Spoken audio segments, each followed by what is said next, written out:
raise your right hand. Do you swear or affirm the testimony you're about to give is the truth, so help you God? I do.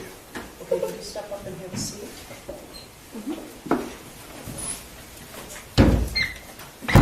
And then could you state your name for the record and spell your first and last name? Sure. Nicholas Ejak, first name Nicholaas, last name Ejak, E-J-A-K. Go ahead. Thank you. Good morning, sir. Good morning. In the year of 2021, where did you work? Oxford High School. Okay. And what role did you work there? I was the Dean of Students. Could you keep your voice nice and loud? Sure. Please? I was the Dean of Students. Okay. And tell us, please, what does the Dean of Students do? So the Dean of Students is primarily responsible for student code of conduct, so behavior and discipline, overseeing the attendance of the school, academic intervention, behavior intervention. Okay. So Mr. Hopkins just testified, and he indicated he was a counselor, whereas you are the Dean of Students. So it would be fair to say that you handled discipline, whereas he handled the student advocacy? Yes. Okay. As of November of 2021, how long have you been in that role? Just about 4 months. Okay, so you were hired for that school year in the fall of 2021. Correct. Now that's part of administration, is that correct? It's an extension of it, yes. Okay. Was James Crumbley's son a student in Oxford High School in November of 2021? Yes. Prior to November of 2021, did you have any interaction with James Crumbley's son? I did not know. I want to direct your attention to what's been admitted as People's 201. This is an email from November the 29th, 2021, 9:32 a.m.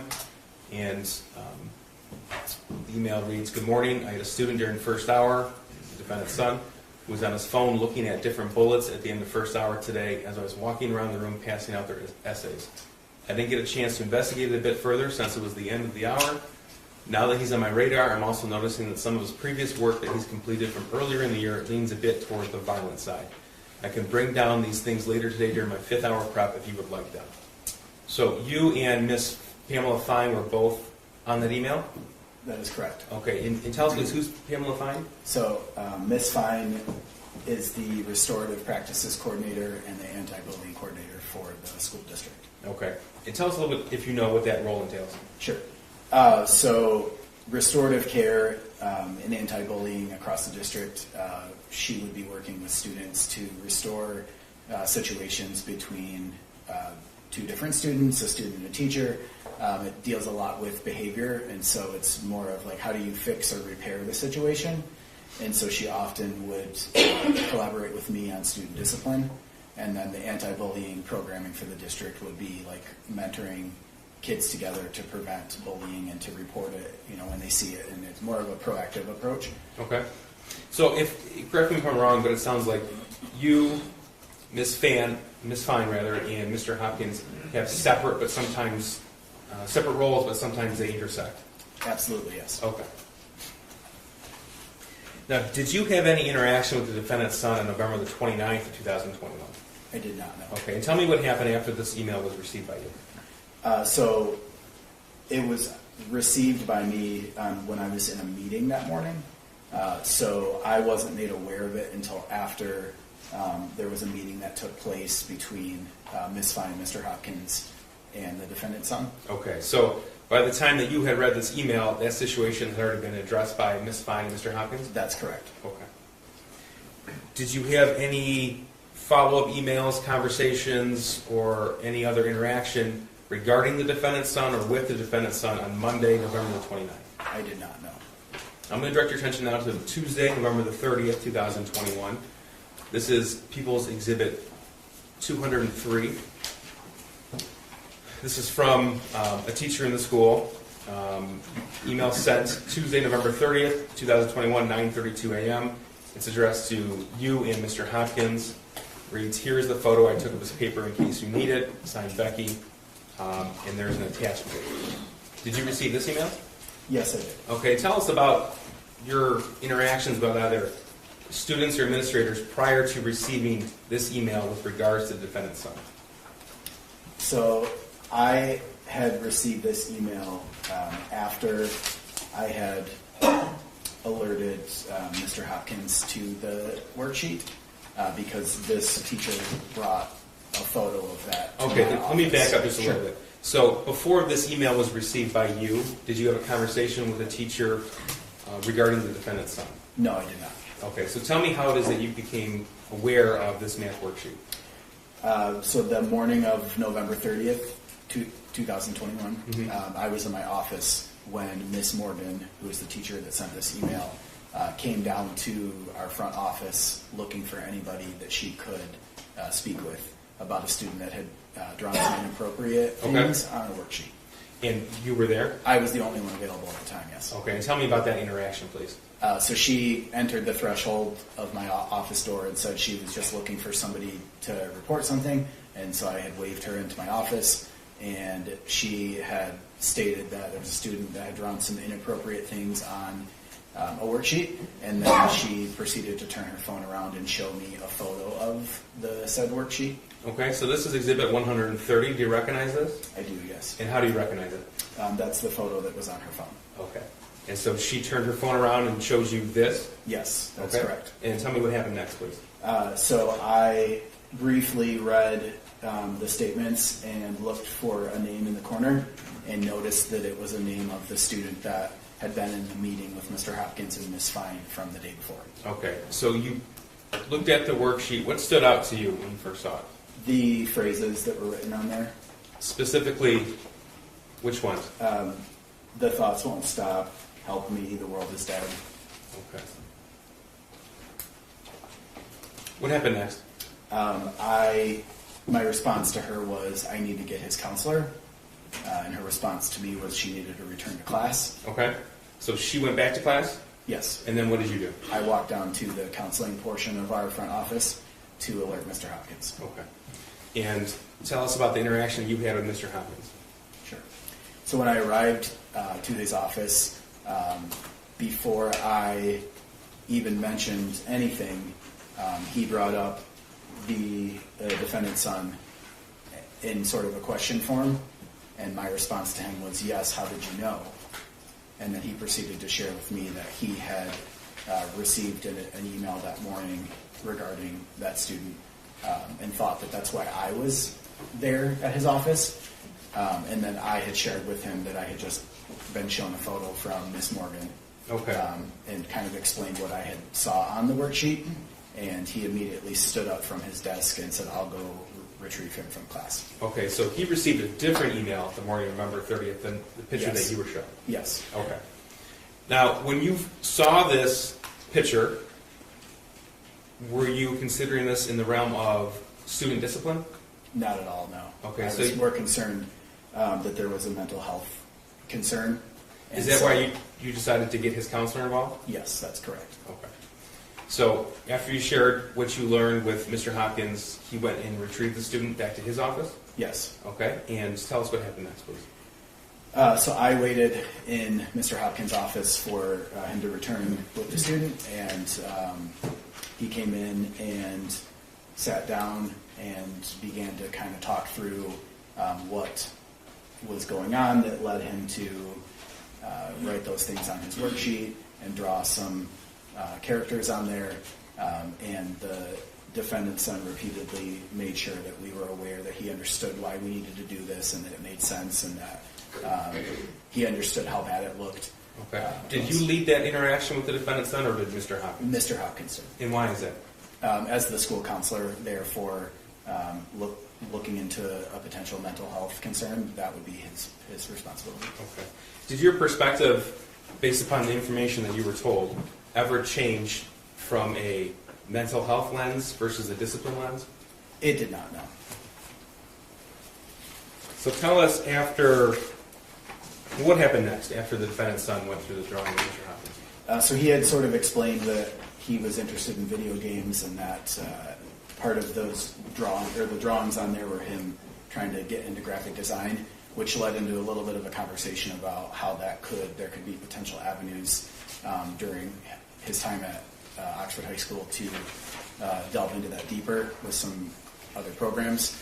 And then he kind of leaned in more towards the statements that were written on there and talked about how those didn't necessarily explain the video game aspect, And then I listened to the defendant's son speak about him feeling sad lately, Okay. which in a high school is not that unusual. Were you involved in the decision to contact the parents of the student? I was there for it, but Mr. Hopkins had mentioned that we were going to reach out to his parents. Okay. At some point, did you leave Mr. Hopkins' office? Yes, that was after we were able to speak with a parent on the phone, and so I left to retrieve the students' belongings since our class periods had changed. Okay. At that point in time, COVID protocols were still in place? Yes, Okay. Did students carry their backpacks with them? yes, So you retrieved the defendant's son's backpack from the class that he was in and brought it to Mr. Hopkins' office? that is correct, yes. Okay. And did the defendant's son stay with Mr. Hopkins until his parents arrived? Yes. All right. Were you there in Mr. Hopkins' office the entire time, or did you come back in? No, I came back in once the parents had arrived for the meeting. Now, what was your expectation of what was to happen that day after the meeting with the parents? My understanding and expectation was that, based on the recommendation from the counselor, that the student would be leaving that day, based on prior experiences at schools where parents are called in to talk about student mental health. Typically, they leave when it's suggested that they leave. With the student? Yes. You were there for the... how long, first of all, how long did the entire meeting last between James and Jennifer Crumbley and Mr. Hopkins yourself? I was there for 10 minutes of it, and there had been maybe 3 or 4 minutes prior to my arrival. Okay. I'm not sure if they waited for me to start or if they had already begun, but I know that I arrived a few minutes after they did, after I was alerted that they had arrived. So were you there when Mr. Hopkins explained his concerns about the drawing? Yes. Okay. Now, he just testified, so I don't need you to go through everything he said, but do you recall if James Crumbley said anything? During the meeting? Yes. He did. He expressed concern for his son, that he knew, or he reminded his son that he could always speak to him about stuff, and that he had a journal that he could write stuff in if he was feeling frustrated or going through something. Now, as a dean of students, when are you permitted to search students' personal belongings? So when I have a reasonable suspicion that the student might have something illegal or something that's not allowed at school, and so there needs to be some sort of sign, like a report from somebody. Oftentimes kids will be seen with it, or they'll be showing whatever the things are that they've brought to school they're not supposed to. There needs to be some type of a suspicion or alert that I have that will allow me to do that. And so in this situation, there wasn't something that alerted me that indicated I needed to search. Okay, and why not? Nothing that he said, nothing that none of the behavior that he exhibited when I returned with his bag indicated that. There wasn't any suspicion that I had at the time that allowed me to believe I needed to do that. At any point were you informed about the defendant's son's access to weapons? I was not, no. Were you given details by either James or Jennifer Crumbley about the words and drawings on this exhibit? I was not, no. Thank you. Bethany, for this one. Thank you, Your Honor. Good morning. Good morning. Prior to becoming the Dean of Students at Oxford High School, you worked in various schools and school districts. Is that correct? Yes. For most of your career, in fact, you worked with at-risk students. Yes. Normally, that includes students with some sort of academic or behavioral problems.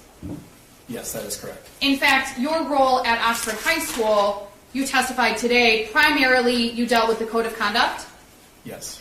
behavioral and academic intervention, Yes. and issues with attendance. Yes. You had not had contact with Mr. Crumbley's son until November 30th of 2021. That's correct. So, as far as you know, once you became employed by Oxford High School, there were no behavioral issues with Mr. Crumbley's son? There was not. No academic issues? No attendance issues? No. You learned on November 29th of 2021 that Mr. Crumbley's son was looking at bullets on his phone in class. Yes, that is correct. But once you had been made aware of it, or once you learned of it, you learned that that had already been handled by Mr. Hopkins and Ms. Fine. Is that correct? That is correct. So you didn't do anything else with anything that day? No, Okay. I didn't need to do anything further based on the fact that Ms. Fine and Mr. Hopkins did everything that I would have done in that situation. Okay. So you didn't see any need for additional discipline or any additional intervention or anything like that, correct? That's correct. On November 30th of 2021, you were advised by one of Mr. Crumbley's son's teachers that he was writing inappropriate statements on his on a math assignment. Yes. You were quickly shown a picture of the assignment on a cell phone, if you recall. Yes. That is You correct. didn't look at it very well, correct? No. You saw that there were drawings, Yes. but you didn't see necessarily what all the drawings were. Is that fair? That's fair, yes. You did see the words blood everywhere, Yes. but you didn't see much beyond that. That's correct. To you, the words on the page were more concerning than the drawings themselves, right? I would agree with that, yes. And that's because sometimes kids in high school draw violent things. Absolutely, yes. That's not abnormal. It's not abnormal. You felt that what was on the paper was not appropriate for school, is that correct? Yep, I would agree with that. But that it wasn't in and of itself concerning. Yes. And that you didn't see it as a threat to anybody. That is correct. You didn't see a correlation of violence with the drawings on the paper? I did not know. Again, Mr. Crumbley's son had no prior disciplinary history, He did not know. no prior bad behavior. He did not. He was a pretty average student. He was, yes. He'd only missed one class that year. I can't speak to that. You said you dealt with attendance, so that's why I was asking. Sure. So you're not aware of his attendance I'm not history? aware of specifically his attendance. Okay. He had none of the typical early indicators that there would be an issue of concern other than these isolated incidents from November 29th and November 30th that you were aware of. So I'm just going to object to the form of the question. Typical indicators. This witness can testify regarding code of conduct and discipline, but that's it. Yeah, but unless he is able to testify about what a typical indicator would be, by his experience. And I can ask him that, Your Honor. Based on your experience dealing and your education and training with at-risk students and for your position as the Dean of Students, there are what you would consider early indicators of potentially concerning or threatening behavior. Is that fair? I would say that's a fair statement. Some of those include prior disciplinary history, Yes. prior bad behavior by the student, Yes. issues with grades, Yes. issues with attendance. Yes. Okay. So, knowing all of that, none of those, what I'm calling early indicators, were present other than the two incidents that you were aware of on November 29th and November 30th of 2021. As far as I was aware, yes. You sat in on the conversation between Mr. Hopkins and Mr. Crumbley's son on November 30th of 2021. Yes, I did. And that was before his Mr. Crumbley and his wife got to the school. That's correct. Based on the information that you had at that time, you did not believe that Mr. Crumbley's son posed a threat to anyone. That's a fair statement, yes. You were even less concerned after you confirmed some of the information that you'd learned from Mr. Crumbley's son with Mr. Crumbley's wife. Yes, after she had confirmed all the information he shared with us, my concern from a discipline standpoint was pretty much lowered all the way to none at that point. Okay. And you said all of the information that he had shared with you. And we've heard some about that, but I just want to confirm. That was about the losses that he'd experienced in 2021, correct? The loss of a family member? Yes. The loss of his family dog? Yes. A friend had moved away? Yes. He'd struggled with COVID? He did, yes. He had a hard time with virtual school? Yes. Those were the things that you confirmed with his family, with his parents? Along with his desire for graphic design and video games, and that they thought he should focus more on academics rather than that, which is what he had shared with us during the meeting. Okay. When you say he had shared with us, are you referencing a discussion or an argument he had with his parents the night before that related to video game design and grades, or was this something separate? Both. No, he had shared that he was interested in that and that he didn't feel his parents supported that, and that led to an argument the night before, but he didn't provide any context to that at all, and they had confirmed that, but they also didn't provide any context to that either. So there was a confirmation that the student and Mr. Crumbley's son and Mr. Crumbley and his wife had an argument with their son the night before. It sounded to you like it may have related to video game design and grades, but you didn't have any context beyond what you believed it to be about. That's correct, yes.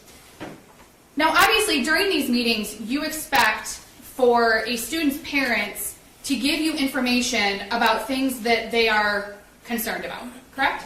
Typically in these meetings, parents come to them and they provide additional context, stuff they're seeing at home, a history of, if especially in a mental health situation, a history of any kind of counseling, and any issues they've had at other schools or whatever, but they usually provide additional information.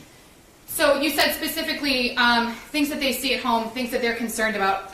Obviously, in order for a parent to see something at home or be concerned about it, they have to be aware of it. Is that fair? Speculation too, Jen. I don't know how a parent could be concerned if they're not aware of something. The Dean of Students can't testify as to how a parent would be aware of something at home in a meeting, not even specific to what we're talking about here.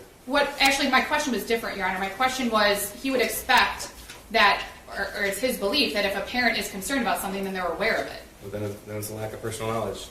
Mr. Ejak was the Dean of Students in Oxford High School in November of 2021, in charge of discipline and code of conduct issues, Judge. Mr. Hopkins was the counselor. He's already testified. Okay. I think are you asking him if the parents aren't aware of something, they're not aware of it? Kind of, Your Honor. Obviously, and I can ask my question differently and see if it makes it a little more simple. All right.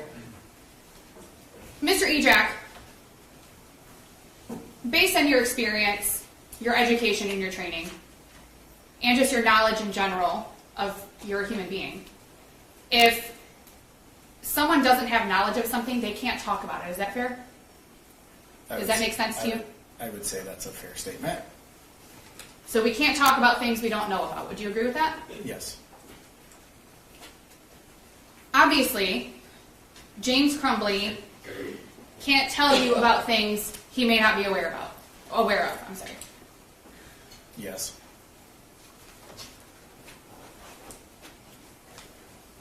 You weren't concerned on November 30th of 2021 by Mr. Crumbley's son looking at bullets or drawing guns. Is that fair? I think there was a level of concern there, which is why we called the parents in for the meeting. And if you recall, the level of concern was regarding the appropriateness of behavior in school. Yes. You didn't find his interest in guns or bullets concerning, especially in the Oxford community, if you remember. Yes, that's correct. You've had students draw guns on papers in the past. Yes, that's correct. In fact, students in Oxford, not all of them, I'm not saying all students in Oxford, but there are students in Oxford who have guns in their home. Yes. You know that there are students in Oxford who handle firearms. That's a fair judgment. Okay. You would agree that it's not unusual? No, it's not unusual. In that community? In that community, yes.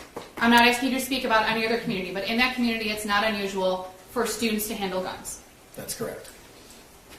When faced with a situation where a student has drawn guns on papers, you typically use your education and training to assess the risk. As far as a discipline standpoint?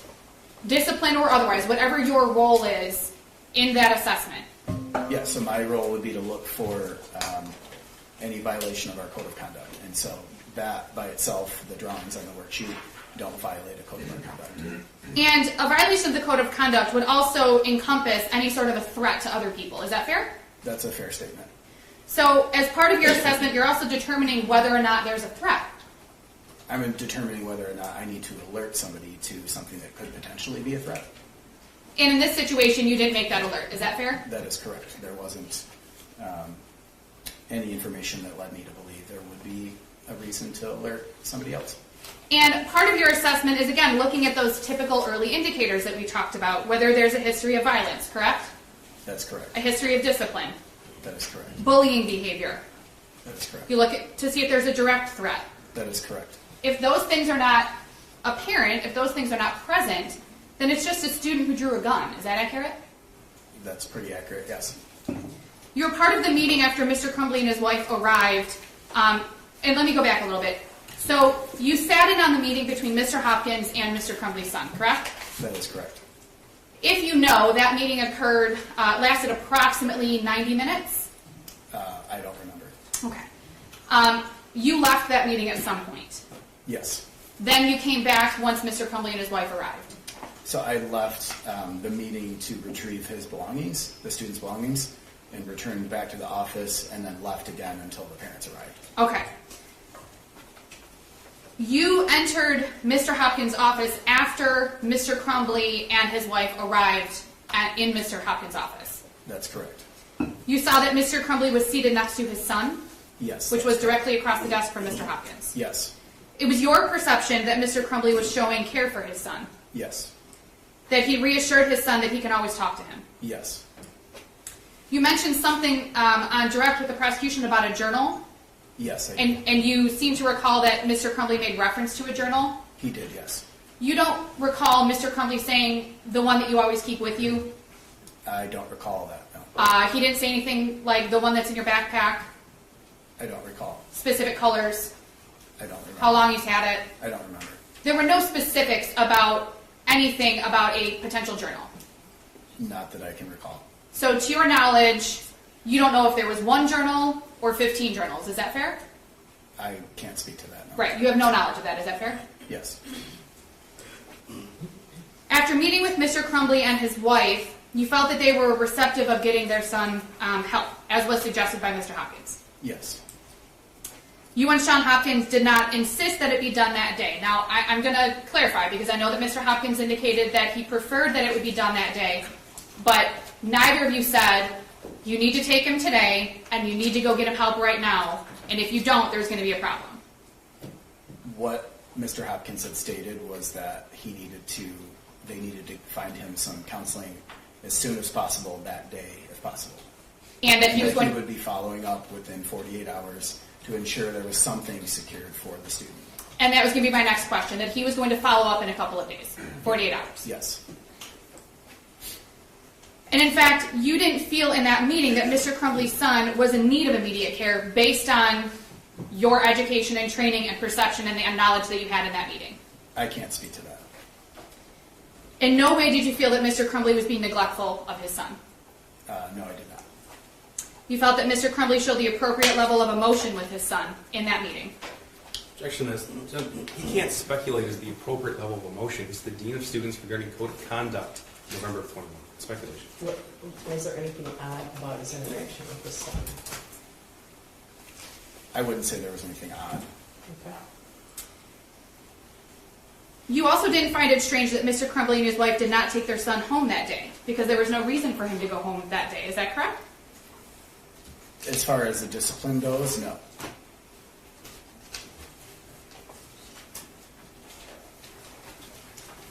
During the meeting, you said that you retrieved Mr. Crumbley's son's backpack from his classroom and brought it back to Mr. Hopkins' office. That's correct. You indicated this backpack was heavy. Yes, such as every other student in the school. And let me clarify, that day, you didn't say that today. That day, November 30th of 2021, you commented to a teacher that the backpack was heavy. Yes, I made a joke at how easily she picked it up, and then when she handed it off to me, my arm dropped down. So it was more of a joke at how strong she was compared to myself. And if you recall, at the time, the students weren't using their lockers, They were not using their so it was lockers. fairly common for a student's backpack to be heavy. That's correct. You didn't look in the backpack. I did not know. You didn't, and I think you said you didn't have reason to look in the I backpack. didn't have reasonable suspicion, no. You didn't ask Mr. Crumbley's son to look in his backpack. I did not know. You did not ask Mr. Crumbley or his wife to look in the backpack. I did not know. You didn't look yourself or ask anyone else to look because you didn't feel that there was a reason to look in the backpack. Is that fair? There was nothing from our conversation or from anything that we had heard so far that would indicate it was enough to reach to that level, correct?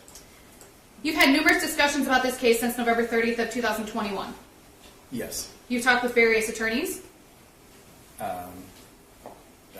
Sure. Yeah. And I'm not asking you about what your communications were with your own attorneys. I'm not asking about that. I'm just asking if you've met with attorneys. I've met with many different attorneys. You've met with the prosecutor's office?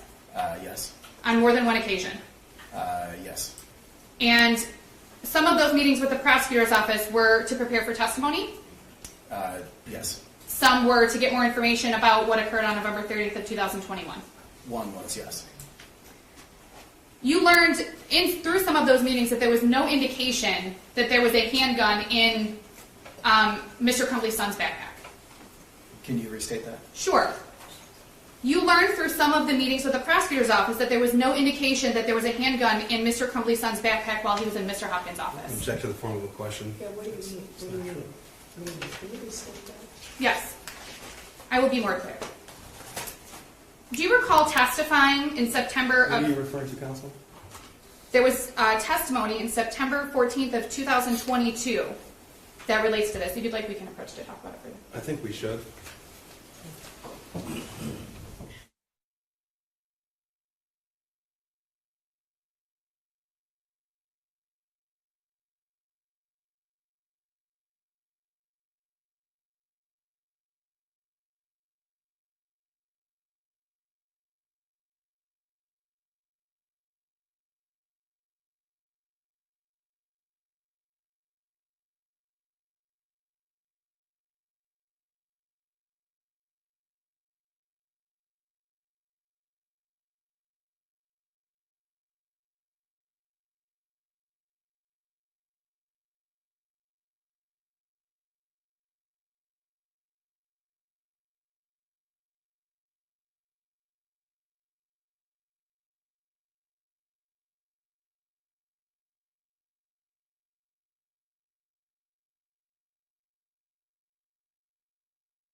Okay, go ahead, Ms. Lynn. Thank you, Your Honor. As you know, approximately 2 hours after the meeting, after this meeting with Mr. Hopkins, yourself, and Mr. Crumbley and his wife, Mr. Crumbley's son began the shooting. Yes, You saw the footage of the shooting. I did, yes. You were not aware that Mr. Crumbley's son was the shooter. Initially. At the time. When I saw all of the footage? No, let me go back. So at some point early on the day of the shooting, you saw footage of the shooting. Yes. And that was while you were in the office of the school. On the phone with the 911 operator? Yes. And at that point, the thought didn't cross your mind that the shooter may be Mr. Crumbley's son. That's a fair statement, yes. In fact, you didn't know that it was Mr. Crumbley's son until you were told that it was him after the shooting. I believe as the video footage continued to play and we were still on the phone, it wasn't confirmed, but I had a pretty good idea that that's who it was. Okay. Even looking back, after you know what Mr. Crumbley's son did 2 hours after that meeting, his behaviors did not show a pattern of what he was planning to do 2 hours later. Based on the information I knew, no. It's fair to say that you have years of experience with at-risk students. Yes, that's correct. Years of experience with behavioral, academic, attendance, issues of that nature. Yes. You have education and training about concerning things to look for in students. Yes. You knew that Mr. Crumbley's son was looking at bullets on his phone on November 29th of 2021. Yes. You knew that he had drawn a gun and some concerning words on his math assignment. Yeah, that's correct. You knew that he was at the shooting range with his mom the weekend before. Yes, that's correct. You confirmed that during the meeting with his parents, correct? Yes. You knew that he had experienced significant losses in the months before November 30th of 2021. Yes. You knew that Mr. Hopkins was recommending that his parents have him talk to a therapist that day if possible. That's correct. You knew that his backpack was heavy and commented about the weight of it to a teacher. That's correct. You knew that firearms were not uncommon in homes in Oxford. That's correct. You knew that students at the high school handled firearms and that it wasn't uncommon. We're asked and answered now, Judge. You knew, Yeah, he answered that. you knew that the shooter was going to stay in school that day. At the end of the meeting? Yes. Yes. Partly because he wanted to, Yes. and partly because his parents had to go to work. That's what I was told, yes. And with all of this, all of the knowledge that you had on November 30th of 2021 at approximately 10:52 a.m., you did not feel that he was a threat to anyone, and you didn't feel that you had reasonable suspicion to look in his backpack. No, because you have to remember, I knew very little of what we all know today. So when we're looking at the big picture today, I knew a fraction of what we all know now. And we talked about this a little bit with Mr. Hopkins as well. We all know what happened at 12:51 on November 30th of 2021. But the information that you have at 10:52 a.m. or approximately 10:50 a.m. when that meeting ended, is the information that you were going on. Yes, and that does not rise to the level of suspension or of a discipline, especially when you're considering mental health. And it doesn't. That supersedes any type of minor discipline or behavior violation. So, and Mr. Hopkins talked about this a little bit. Looking in hindsight, there was more information. Yes, we now know there's a lot more information. You might look at things differently looking in hindsight. I would 100% look at things differently. But the information that you had on that day, at that time, is what led you to make the decisions that you made and feel the way that you felt about the situation that you were presented with in Mr. Hopkins' office. That's a fair statement, yes. No further questions, Your Honor. Thank you. Briefly, Mr. Ejak, let's talk about the information not shared with you at 10:52 a.m. on November the 30th, 2021. Okay, so you formed your belief that you did not have the requisite level of suspicion to search the shooter's backpack based upon what you were told. Is that right? That is correct. Okay. Did James Crumbley tell you that he had bought his son a 6-hour 9mm firearm 4 days before that meeting? He did not. Okay. Did anybody, either his son or his wife, tell you that? No. Did his son tell you that, or did James Crumbley tell you that his son had been begging for a 9mm handgun? No. Did James Crumbley tell you that he actually got him a different firearm in June of 2021? No. Did James Crumbley tell you that the details and severity of his son's friend being taken from him at the beginning of the month? No. Now, you indicated that as far as a discipline standpoint, your belief was that the mental health concerns would override. Yes. Tell me about that. So when you have a student who is being seen for mental health, and there also are some minor violations, this being a second day of insubordination, essentially, the mental health concern is what takes precedence because you want to build that relationship with the student and let them know that it's a safe space, and you don't want to follow it up with some kind of a negative interaction, such as a discipline. Is that one of the reasons why Mr. Hopkins led the meeting? Yes. Okay. Did your lens ever change from mental health to discipline? It never did, no. And is that based upon the information that you learned that day? Yes. Did James Crumbley ever tell you that the 6-hour 9mm handgun that he bought for his son was kept unlocked in the home? No. You were asked about certain indicators in your experience when you consider discipline. Is access to an unlocked firearm, is that an indicator? Yes. Is that something to consider, had you known that? It would be something to consider. Okay, but that information was not shared with you. No, it was not. Now, just so we're clear, sir, the information that you and Mr. Hopkins were told on November the 30th, that information wasn't shared with anybody else in administration, is that correct? That's correct. Okay.